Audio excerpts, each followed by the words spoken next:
produces quite a bit of smoke. And it works pretty well, pretty well. Hi, I'm Zing, and this is Engineering. Today I'm going to be presenting a thing I made. It's a Humidifier 10,000. You know, it's very annoying when you wake up and you feel like a mummy every morning. Or when you just sit around, everything feels like in a desert.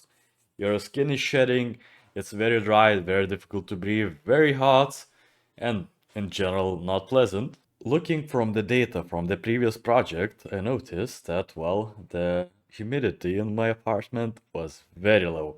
Often stayed below 30, sometimes went even below 20. Very not good. Very not good. So I got myself a new toy. Industrial sized humidifier or atomizer. After getting one, I immediately started upgrading. Got myself a huge bucket, mounted a ventilator fan, made some electronics.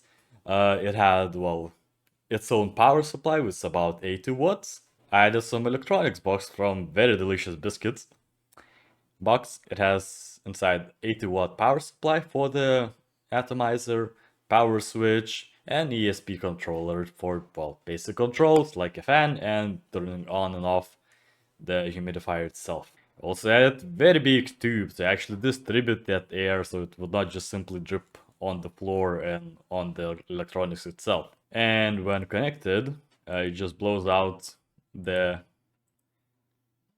humid air around. You see, there is one issue. I mounted the ventilator in the stream of water, and it's just basically PC ventilator.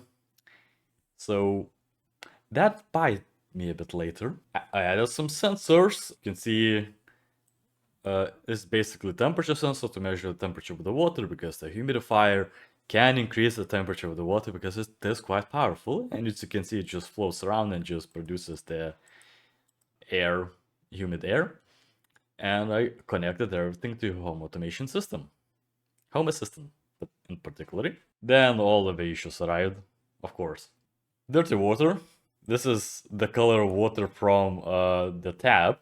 This is the water from mineral water bottle.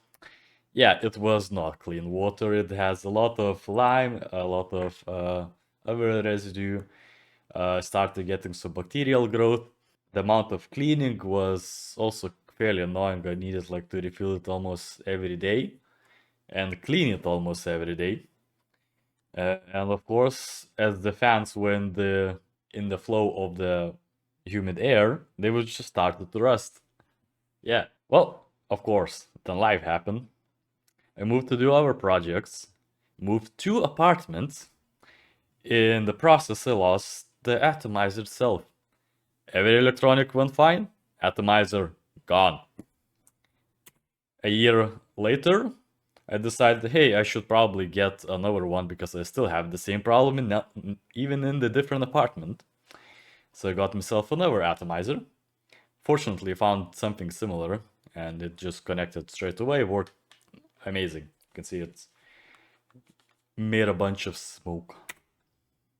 Then, to prevent all of the other issues, well, most of the other issues, I improved on the design.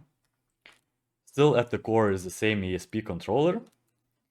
We have the temperature sensor, which is apparently is not even needed for this application. We have a water valve in here. Yeah, water valve. We have a fan control relay. We have 12-volt supply.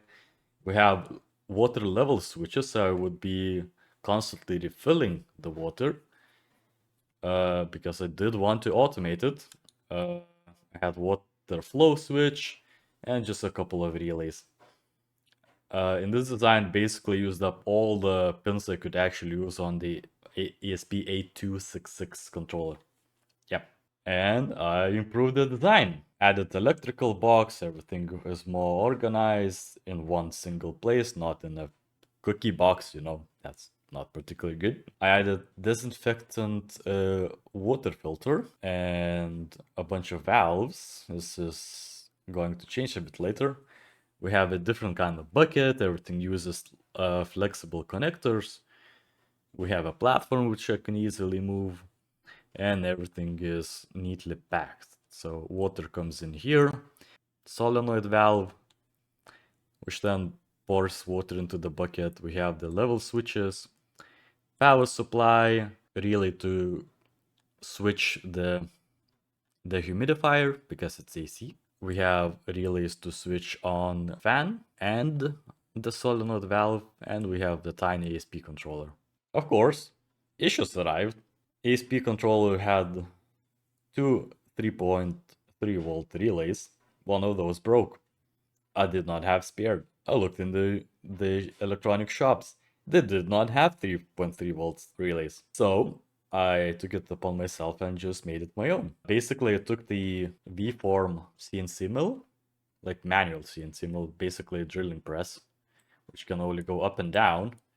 And I just moved it around to make those lines, make those cuts, to make a circuit, which surprisingly worked very well, and I was able to make it like an evening.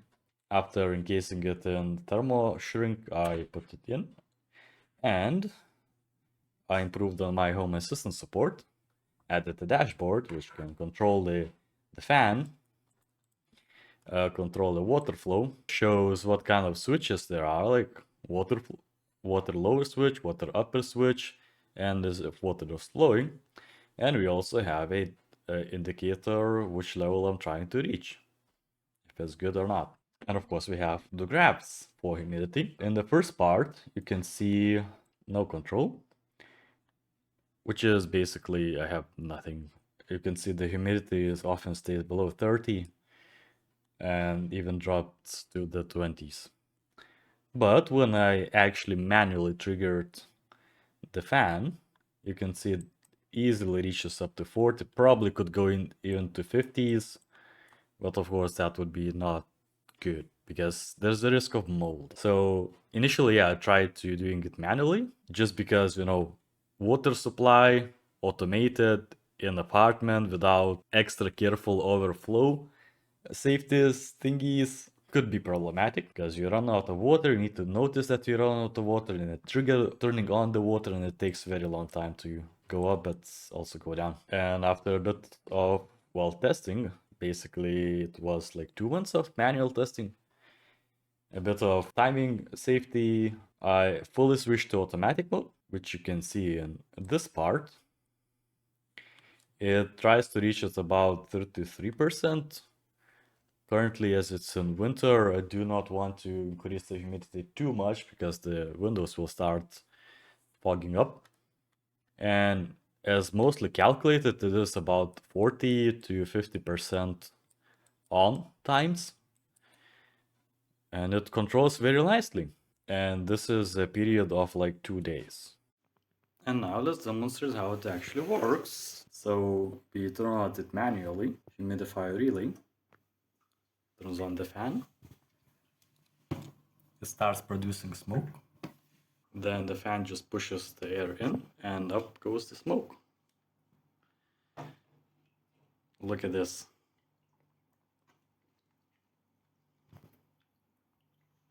And that's what makes the home humid enough.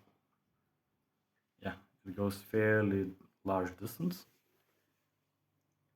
Produces quite a bit of smoke. And it works pretty well, pretty well. The main thing is that at least the last previous version had problem of, I guess, mold, maybe bacteria. That's why I added the filter. But you can still see that the water is not particularly clear, so I think it also needs some filter metals and also lime. That's why I do need to clean it like every now and then, like maybe in once every 2 weeks. Probably could be even more. But yeah, that's basically what it does. And as you can see from the graphs, it works quite well. So we go here and say water supply relay. It has multiple safety features like turning off after a certain amount of time if it overflows. Yeah. And now it's flowing. When it reaches upper level, as you heard it, it turns off. Yeah. And that's a safety why we have two switches, not one. I also presented this project to my local makerspace called Kona's Makerspace at the event called Hack and Tell 101, where we present the projects we made and people have to vote on the best project and presentation. And apparently I won, and you can see this amazing reward I actually got. So if you're interested in more projects like this, please go visit Kona's Makerspace YouTube channel or website, and also check out my other videos. That was Zinc. Bye bye.